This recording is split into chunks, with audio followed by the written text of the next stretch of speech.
Pasca salat, apa yang dikerjakan oleh Nabi? Begitu beliau selesai menunaikan salat, salam ke kanan dan ke kiri, zikir pertama yang dilakukan oleh beliau adalah istighfar 3 kali.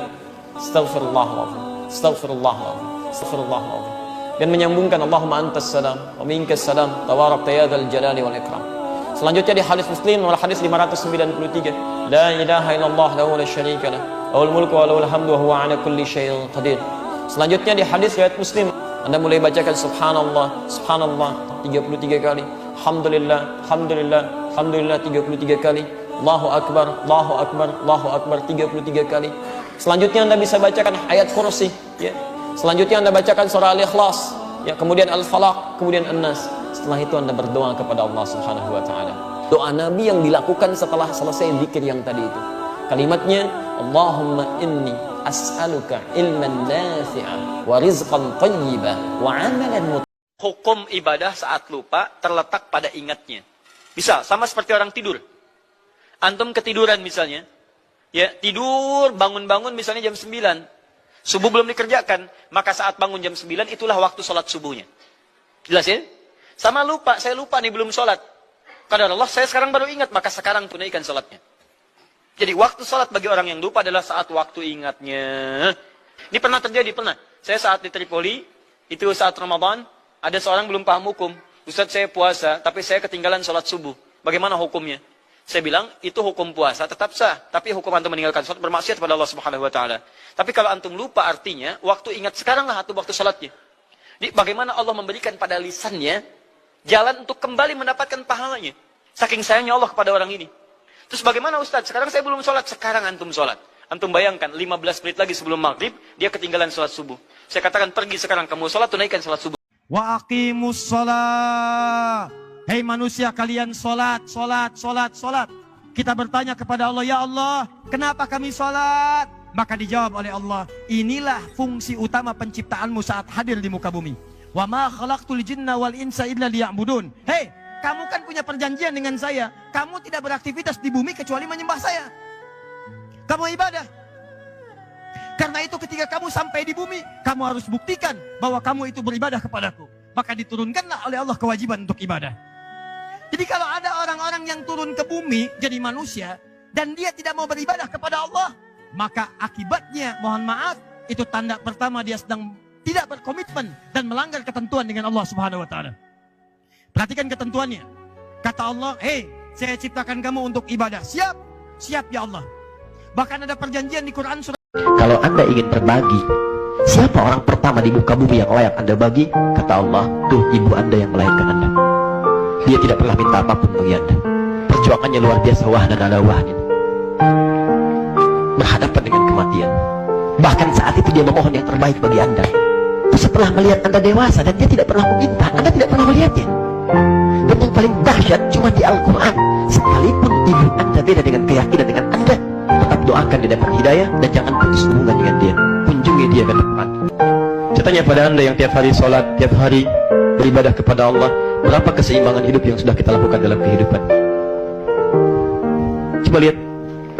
Anda yang sudah populer, Anda yang sudah merasa kaya, sampai nggak pernah kontak orang tua, sampai nggak pernah sebut namanya dalam sholat Anda, sampai nggak pernah menyebut namanya ketika Anda selesai dalam sholat, Anda siapa? Sampai nggak bisa bersikap adil dalam kehidupan, Anda siapa?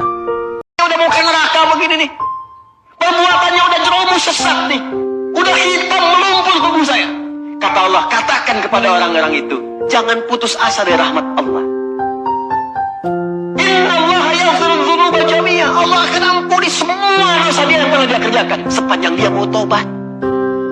Dimohon maaf Pak, kalau Allah sudah tawarkan yang seperti itu, pernahkah Anda membunuh, Anda pernah mabuk, pernah zina? Kata Allah, kalau kamu tobat, saya ampuni sepanjang kamu pengen tobat. Jadi kalau sudah dengan tawaran itu gak mau tobat juga, berarti yang salah Andanya, bukan Allahnya. Makanya benar kata Nabi, semua umatku akan masuk surga. Illa man aba, kecuali yang gak pengen. Orang yang berdoa dengan memulai Al-Asma'ul Husna akan lebih cepat dikabulkan doanya dibandingkan dengan yang tidak menyebutkannya. Bahkan ini perintah. Ya, di Quran surah ke-17 ayat 110. Qulid Allah awid ar-Rahman ayyamma tad'u falahul asma'ul husna. Kalau engkau punya permohonan, sebut nama Allah atau sebut namanya Ar-Rahman, Atau bahkan pilih di antara nama Allah yang terbaik sesuai dengan kebutuhan kita. Butuh rizki, sebut ya Allah ya Razzaq. Ya, butuh ilmu, mau belajar ya Allah ya Alim. Ya, kita bacakan. Nabi Zakaria membaca bermohon kepada Allah dengan menyebutkan dulu nama Al-Asmaul Husna. Minta keturunan padahal divonis beliau sudah sepuh, rambut memutih, fisik letih, istri divonis secara klinis mandul dan monofus. Memohon kepada Allah diabadikan di Quran surah ketiga ayat 38. Ya, hunalika da'a Zakaria rabbah. Kalau ada orang keras, jangan dilawan dengan keras lagi. Pada akhirnya pecah. Ya, Pak, tahajud yuk. Gak bisa. Bola. Apa Bapak ngapain bola? Gak nyambung tuh. Apa tidak bisa di imam yang baik? Masya Allah. Gak akan beres rumah tangga. Ya, pelan-pelan. Pak, gak apa-apa. Ya, insya Allah besok-besok lagi ya. Sekarang mama aja yang doakan. Tahajud, sholat. Begitu selesai datang. Kasih minuman. Alhamdulillah, Pak. Ya, tadi sudah sholat, mama doakan supaya papa sehat dan sebagainya. Hari kedua doakan lagi. Malam ketiga bisa jadi imam dia, Bu. Jadi imam. Kalau belum biasa malah ngajak. Mah, tahajud yuk. Ya, Pak. Masya Allah. Ya udah, mama imam. Oh, Masya Allah. Coba lihat Abu Bakar As-Siddiq radhiyallahu ta'ala anhu. Itu kan pedagang sukses, pebisnis sukses, hartanya banyak. Tapi masih sempat sholat tahajud sampai khatam Quran. Masih sempat sehari punya program sedekah, sehari nengokin orang sakit, sehari bisa menyolatkan orang yang meninggal, sehari bisa nganterin orang ke alam kubur. Itu ketika Nabi tanya, siapa malam ini yang hari ini yang sempurna jamaahnya, ngacung semua. Siapa hari ini sudah sedekah, sebagian turun tangan, Abu Bakar masih angkat. Siapa hari ini yang sudah membaca Al-Quran, beliau angkat. Siapa hari ini yang nengok orang sakit, beliau angkat. Siapa yang hari ini sudah mengantar orang ke jenazah ke kuburan, beliau angkat. Semua yang dikatakan Nabi, beliau angkat tangan. Nah, pertanyaan saya itu bagaimana cara manage aktivitasnya? Karena beliau tahu kunci rezeki itu ada di sini. Kalau nyebarnya ke sini, ke sini, ke sini, ke sini, maka beliau atur aktivitas ibadah saya ini yang ke sini, yang rezeki ini yang ini. Atur waktunya kapan mendapatkan yang ini, kapan mendapat yang lain. Yang paling dahsyat ini nanti yang akan kita bahas. Ada rezeki bahkan yang belum dicari, dia sudah datang min haitsu la yahtasib, dari sisi yang tidak dia ketahui. Nanti kita akan lihat hadis-hadis Nabi menyebutkan Nabi itu selesai Isya itu tidak pernah bergadang. Ingat, selesai Isya tidak pernah bergadang kecuali ada perlunya. Ingat baik-baik. Enggak, ini serius. Ya, berarti begadang itu hukumnya jangan begadang kecuali ada perlunya. Lihat baik-baik. Nanti kita lihat hadisnya, ada hadisnya. Sudah. Bisa serius ya. Baik. Nabi itu kapan beliau begadang? Ketika ada persoalan yang harus diselesaikan. Ya, dengan sahabat beliau diskusi, ini hukumnya ini. Ada kejadian begini. Tapi kalau tidak ada yang demikian, maka selesai Isya kembali pada keluarganya, diskusi sebentar dengan istrinya, mengevaluasi kehidupannya, setelah itu tidurlah beliau bersama keluarga. Kalau kamu sedang capek, kamu sedang ada musibah, kamu sedang lelah, sabar. Nanti kalau sudah pulang, semuanya akan hilang. Memang dunia itu tempat capek, karena memang tempat beramal. Sholat di dunia, kerja di dunia, puasa di dunia, baca Quran di dunia. Kenapa kita kerjakan? Supaya cari bekal untuk pulang ke akhirat. Nanti kata Allah kalau sudah pulang, semuanya akan hilang. Ini tenang aja teman-teman. Capek cuma sebentar. Setelah, gak apa-apa. Namanya juga dunia. Dunia itu memang tempat capek. Kalau nggak mau capek, ya pulang. Ya abadi lima lam tarud, Pak. Demi hormat dan sayang Nanda pada Bapak, kenapa nggak dibalas? Kenapa nggak diklarifikasi? Kata Al-Hasan, wala adri kaifa arud. Bapak tuh nggak tahu bagaimana cara balasnya. Dicari-cari ke dalam jiwanya, kalimat apa yang pantas diucapkan, nggak ketemu, Pak. Dicari hanya untuk mengatakan saya tidak seperti yang kamu katakan. Takut menyakiti orang itu. Hanya untuk mengatakan kamu pun tidak lebih baik daripada yang kamu katakan. Takut salah ucap. Bapak nggak tahu bagaimana cara balasnya. Cucu Nabi SAW, pemuda penghulu ahli surga. Surga ada jaminannya. Dijaga dalam kebaikan dengan Qurannya. Akhlaknya mulia seperti datunya. Ketika dicaci maki bahkan dengan satu buku pun beliau tak sanggup membalas karena tidak menemukan kosakata dalam jiwanya. Yang pokok dalam wudu itu ada 4. Sisanya sunnah. Awas kalau yang 4 ini tidak sempurna maka batal wudunya. 1. Faghsilu wujuhakum, basuh wajahnya. 2. Wa aidiakum ilal marafiq, ini yang sering keliru. Dan tangan sampai siku. Tujuan dalam bahasa Arab menggunakan ila, harfu ghoyah. Dari Menes ke Bekasi, Menes ila Bekasi. Dalam wudu, lihat, aidiakum ilal marafiq, ila sampai siku. Bukan dari siku ke tangan.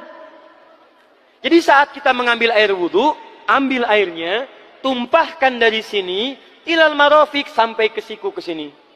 Balikan lagi ke depan. Jadi bukan kerannya dibeginikan, sikunya dibeginikan, takut, bukan. Jadi kalau ada orang sholat terus mencela seseorang, maka mohon maaf teman-teman sekalian, ini pahala sholatnya ini akan ditutupkan oleh Allah kepada celaannya. Diberikan tuh kepada yang dicela tadi. Nah, makanya hati-hati. Jadi kalaupun Anda dicela, saya dicela, kita dicela, jangan lantas marah dulu, ada transferan pahala gratis, jangan dibalas, nanti balik lagi. Itu candaannya ya di antara para ulama. Kemudian mohon maaf, puasa tapi suka menuduh, wa qadhafa hadza. Ya, ikut ta'lim tapi juga suka berselisih, wa daraba hadza. Ya, hati-hati itu.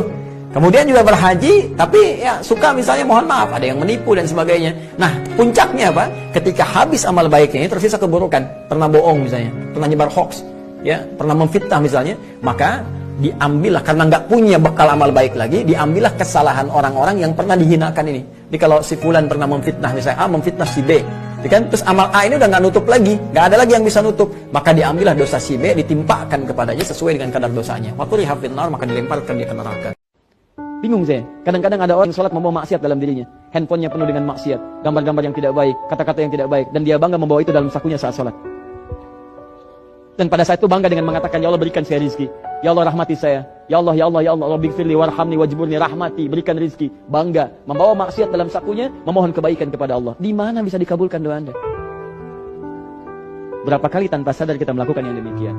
Jadi ketika Anda ingin menaklukkan setan khinzib ini, berusahalah untuk memahami setiap yang Anda baca dalam sholat. Jadi begitu sujud, enak Bu. Begitu ruku, nyaman kita bacakan. Jujurlah pada diri Anda, sampai dengan sekarang, berapa kali kita sholat ribuan kali ruku dan sujud tanpa paham apa yang kita baca? Mau sampai kapan seperti itu? Maka bikin target ke depan. Sepekan ke depan saya belajar. Berdiri dulu saya paham. Takbir, iftitah, al-fatihah saya pahami selama sepekan. Pekan berikutnya saya pahami ruku sampai yang tidak. Pekan berikutnya saya pahami sujud. Demi Allah saya katakan, ketika Anda memahami seluruhnya, maka akan terjadi perubahan dalam sholat Anda. Tidak percaya silahkan, pasahkan. Ketika Allah menurunkan Al-Quran, sebenarnya tujuan utamanya bukan sekedar dibaca, tapi di dalamnya itu ada petunjuk hidup, Pak. Dan yang buat, yang menciptakan kita. Bukankah Anda kalau ingin memperbaiki sesuatu akan datang kepada penemunya, penciptanya? Anda punya handphone, ada masalah, kan datangnya ke counter handphone. Anda punya mobil, ada persoalan, bukankah datangnya ke dealer? Sekarang kita ingin tahu persoalan hidup kita, ingin tahu gambaran hidup kita, ingin tahu misi dan visi hidup kita. Kemana kita kemudian bertanya? Pada pencipta kita. Nah, kata Allah, ketika saya utus manusia pertama kali ke bumi, saya sudah turunkan bagaimana cara menjalani kehidupannya.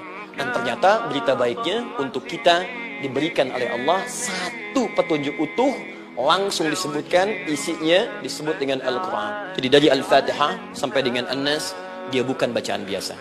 Semua di dalamnya ada petunjuk kehidupan kita dari mulai bahkan dalam kandungan sampai kita wafat kepada Allah Subhanahu wa taala.